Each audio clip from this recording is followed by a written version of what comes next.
Hi, I'm Greta Oliver. Welcome to the Educate You podcast, your roadmap to learning tips, techniques, and strategies to enable your student to successfully navigate the road to and through higher education. Welcome in to Educate You. Today's guest on the Finding Fit episode of Educate You is Alethea Gaddis. Alethea Gaddis is the owner of Gaddis Insurance and Financial Services in Columbus, Ohio, and the co-founder of the Willie and Vivian Gaddis Foundation for Kids Inspired and Destined for Success, and also creator of the Jump Start You for College, a program serving more than 800 youth who have participated in college access early awareness opportunities. As a part of the latter program, Alethea Gaddis has planned college visits for more than 84 colleges and universities across the United States. Since we know that a part of finding college fit is actually getting on campus for visits, she's here to tell us what she's been up to and how she's helped prospective college students to learn more about the college-going process. Please join me in welcoming Alethea Gaddis to Educate You.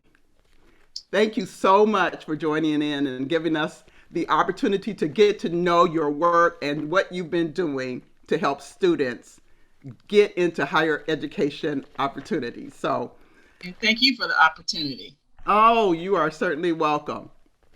I want to just get in with the questioning because we know that getting on campus is so important to, finding fit, finding a college that works for a student. And so I just want to know, how did you come about with this mission, basically to get students on campus? Can you explain the process and goals that you are working toward achieving?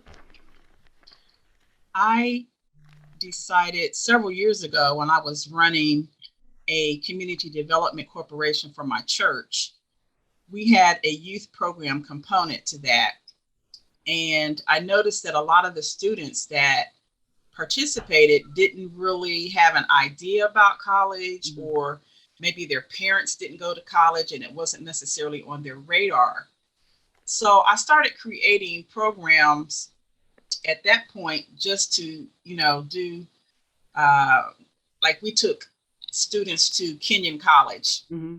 It's a liberal arts college here. And we spent a week there and we did a lot of different workshops. And so it was just to expose them to a college campus, because at that time, a lot of those students had not been out of Columbus. They had not been on a college campus. They knew about Ohio State University because obviously it's right here in Capital University, but they hadn't been on a college campus. And so we just started trying to expose them to college and higher ed and opportunities to make a difference in the world and feel good about themselves. So when I came up with the tour concept, I decided that I want to try and see as many colleges as possible in a relatively short amount of time and make it affordable for parents. We typically are on the road for a week, and we visit typically 2 colleges a day. A parent that would try to do that would pay so much more because they're driving, there's the wear and tear on their car, there's the hotel costs every night. So I bundled it into a package that hopefully will help students find their college and help parents help their students make those decisions. So what I select accredited colleges and universities, of course, that's very important. And the goal is to introduce them to their options. I also search for Black historical sites to visit along the way. So many students are not aware of all of history. They just know certain parts of history. Right. So that's a very critical part of what we do also while we're on the road. And I also try and have dinner or lunch at a Black-owned restaurant so that they can get accustomed to supporting others and then just seeing what their options can be by preparing themselves. Okay. Prior to us even getting on the bus, though, We have several workshops that the students are required to participate in. We talk about the admissions process, how to select a college, how much does it cost to attend college, what's the financial aid process, how do I find out my class rank. One of my favorite sessions is discovering your spark. What is it that makes you happy? What could you do in your sleep? What would you do if you didn't get paid? Something that you absolutely love, because all of them have been around someone who hates their job. Right. I asked them that question. How many of you know somebody that hates your job? Almost all of them raised their hand. So I said, don't let that be you. Right. Don't just pick a major, pick a career that's going to help you to be fulfilled in life, because it's nothing worse than having a dream and then it not coming to fruition.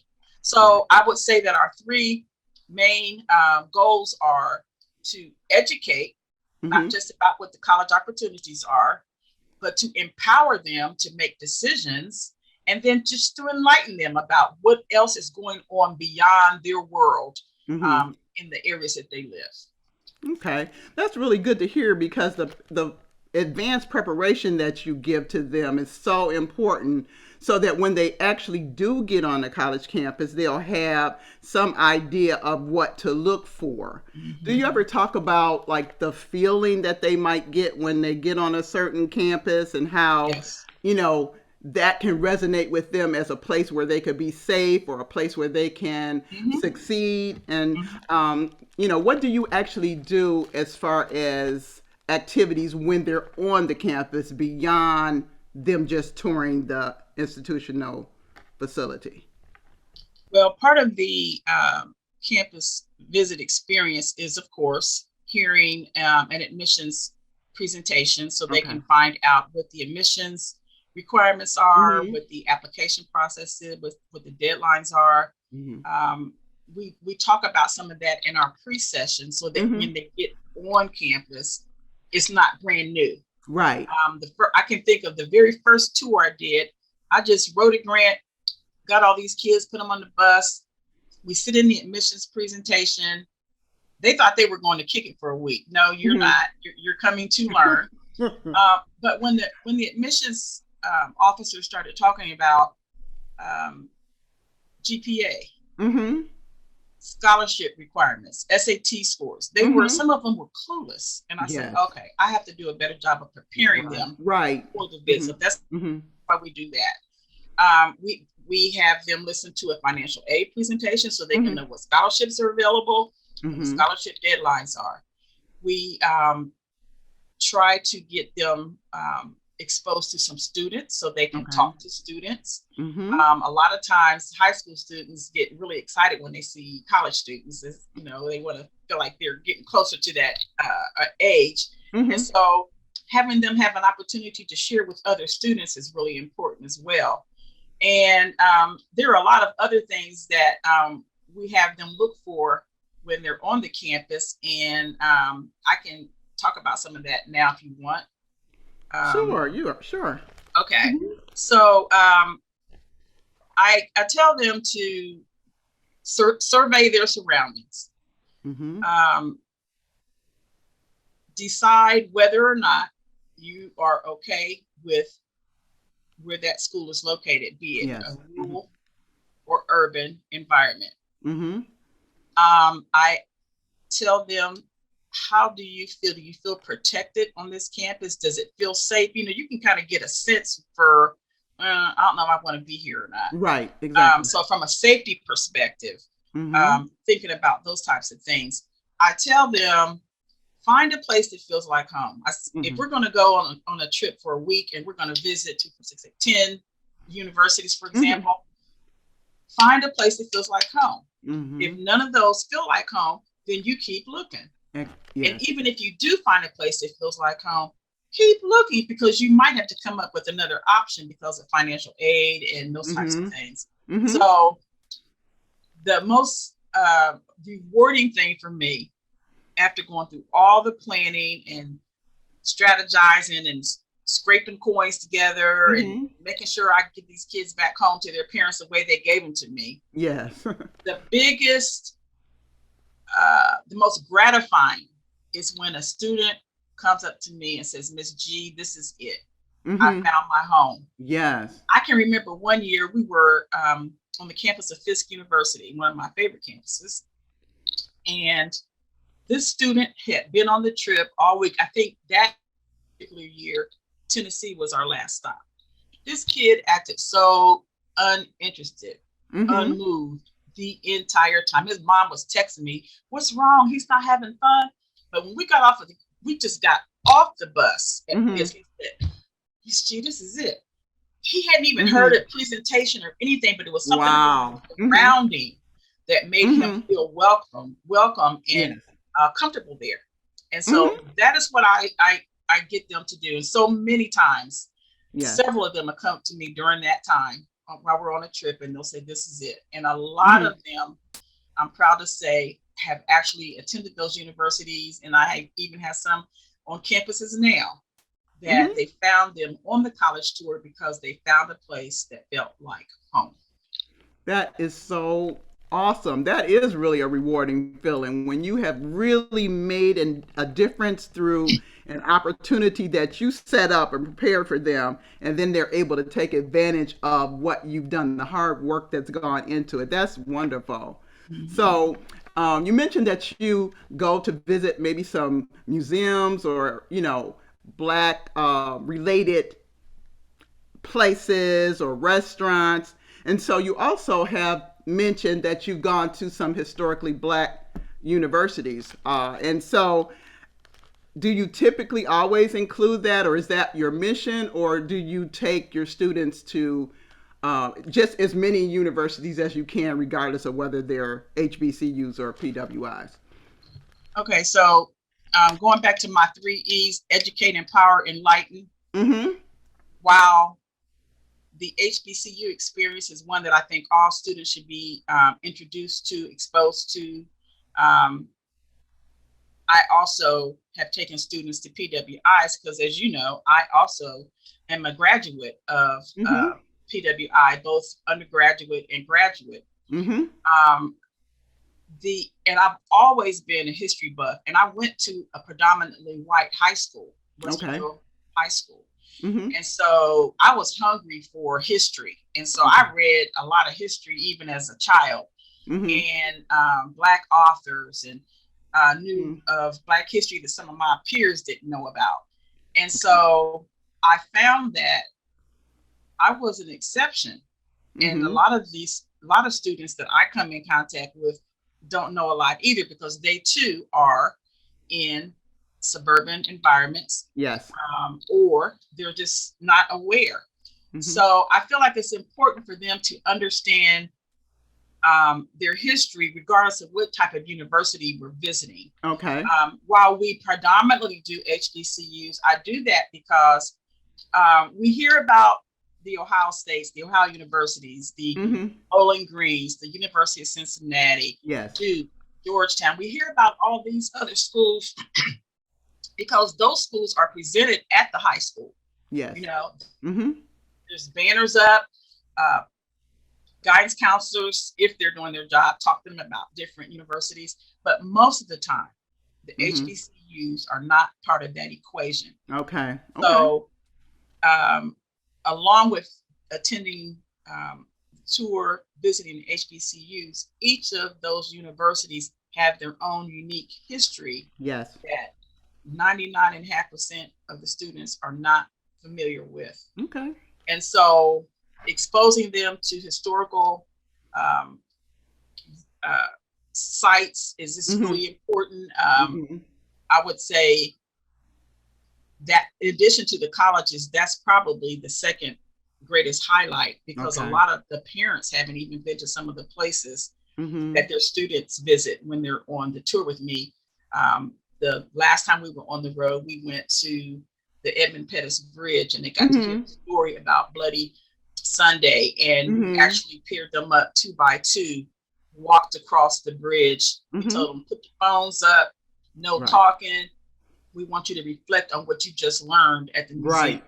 Right. And we walked across the bridge, and it was just very impactful. Mm-hmm. And unfortunately, as we were crossing the bridge, someone with a Confederate flag drove past us walking and yelled out some inappropriate things Mm. to the students.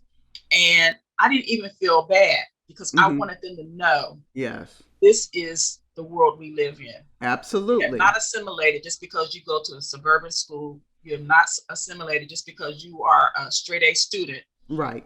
You still have these issues to deal with. And Right. so Mm-hmm. um, it's just a very unique way to let them know what all is available to them and what the world that we live in Mm-hmm. is real. It's not just something that you read about in a history book. Right.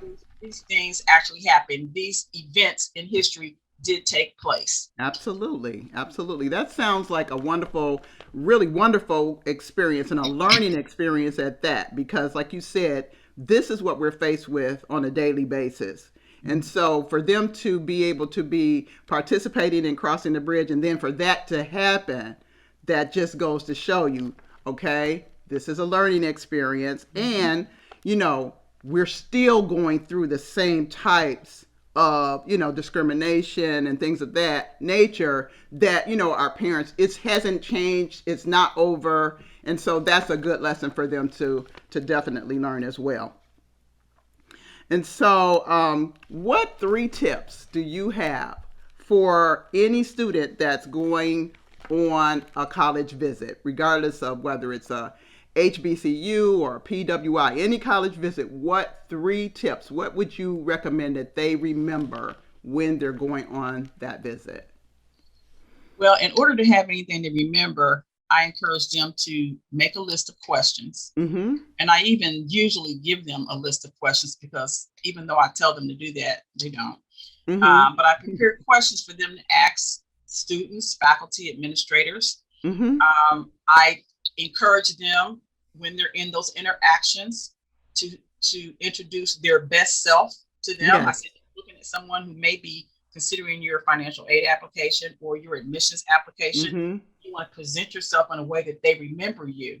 So that networking, that introducing, that being aware of what is available on that campus. I asked them to check out and ask the average class size of the Mm-hmm. university, is the student to faculty ratio. Are most classes taught by professors or teachers assistants? You know, Mm-hmm. that Mm-hmm. happens a lot. I didn't know about that Good before question. I went to Mm-hmm. college. Mm-hmm. What's the campus meal plan like? You know, we Right. all have to eat. You know, how is the food? Ask a Mm-hmm. student that. Mm-hmm. And we also we always have lunch at least on the university, Mm-hmm. so they can get a chance for being in the commons, Right. being around the other students and tasting the college food. Mm-hmm. What's the makeup of the freshman class? These are Mm-hmm. questions that you want to know. You want to know how you're going to fit in if you're accepted to that university. Mm-hmm. What kind of social activities are available? There's just a number of questions that they should ask, first of all, Mm-hmm. when they are going to visit a college campus. Um, One of the other things I tell them they should ask about are, in addition to the admission requirements, which I mentioned earlier, Mm-hmm. but what is the acceptance rate? Right. So, for example, Howard University's 22 incoming freshmen, there were 29,000 applications. Mm-hmm. 10,000 were accepted with a acceptance rate of 35%. Mm-hmm. On the other hand, Duke University, which is a university we have visited, their class of 2023 had 41,000 students apply, 3,000 were admitted, Mm-hmm. and they have an overall acceptance rate of 7.4%. Mm-hmm. So Mm-hmm. students at that time may not necessarily see the importance of that, but hopefully parents do. But Mm-hmm. hopefully students also see you're not guaranteed to get into this university just because you apply, just because you have straight A's, just because you have a lot of extracurricular activities. There are admissions requirements that are going to determine whether or not you get in. So just that first thing is make sure you understand what those are. Mm-hmm. Have a list of questions that Mm-hmm. you can ask. Mm-hmm. I tell them you're interviewing the school. Right. many of them have never been on a job interview, but I tell them you're interviewing them because you're getting ready to spend a lot of money there, whether it's borrowed or not. Right. You're interviewing them. So have a list of questions. Be strategic in your visit. Mm-hmm. I tell them to ask about the class size. As I said, the student to faculty ratio. Mm-hmm. But for my second point, I tell them to create a support system. Yes. As they're preparing for college, of family, clergy, Sunday school teachers, Mm-hmm. that can help them navigate Yes. matriculating from high school to college. It's very different. Yes, it is. And a lot of times people try to do it on their own, but it really does take a village, and that's cliche in some ways, and in some ways it's not. Mm-hmm. But make sure that you have somebody that's helping you be accountable to the admissions deadlines. Mm-hmm. Making sure Absolutely. you have someone that will review your college essay if one is required, to make sure it's proofread. Yes. Make sure that your application is complete. Mm-hmm. Just make sure that you have a group of people, if you can, or even if it's just one person, that can help you stay on course and help you be accountable to the process. Yes. And then finally, most of all, I tell them to start early. Mm-hmm. So many times, and I know you've experienced this as well, I have people at my church have known for years that I do this, and we will advertise a tour, and I'll say, you're going to send you so-and-so on the tour this year? Oh, no, he's not a senior yet. Seniors, it's almost too late when you do that. You know? So I tell them start early. Well, how early should I start? I said, you can really start talking to kids about college when they're in elementary school. Yes, you can. And taking them on short visits in middle school is not a bad idea. Right. But by the time they're a freshman, they should be actively looking for college campuses, because they need to know what the expectation is going to be for them to get into a college or university. Finding that out in your junior year after you goofed off freshman and sophomore year, typically is not going to allow you to land where it is that you want to go. Absolutely. So just researching early and making sure that they have a tribe, and that they have make sure that they attend an accredited college or university. Mm-hmm. Absolutely. All of those are wonderful, wonderful tips and suggestions. And so just in recap, starting early, that's like one of the most important things. Having a support system, having questions to ask. What did I miss? Starting early. Okay. Starting early, support system, questions to ask. Those were the three. Okay, good. I didn't want to miss anything, and I know our viewers, we don't want them to miss anything as well. And it's so much, it's hard to condense it into just this space. Mm-hmm. But there's a lot of information, your book and other places on the internet that students and parents can find assistance in what to do when they're visiting a campus. Mm-hmm. And I just wanted to make one other comment, if it's okay. That's fine.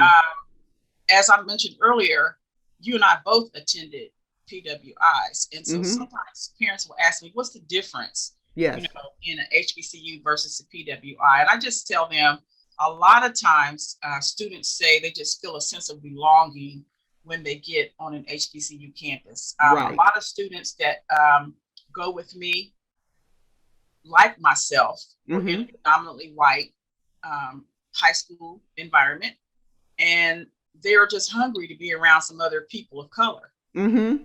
And they find a sense of belonging there that they don't necessarily have at their high school, and that they may not necessarily have at a PWI. Mm-hmm.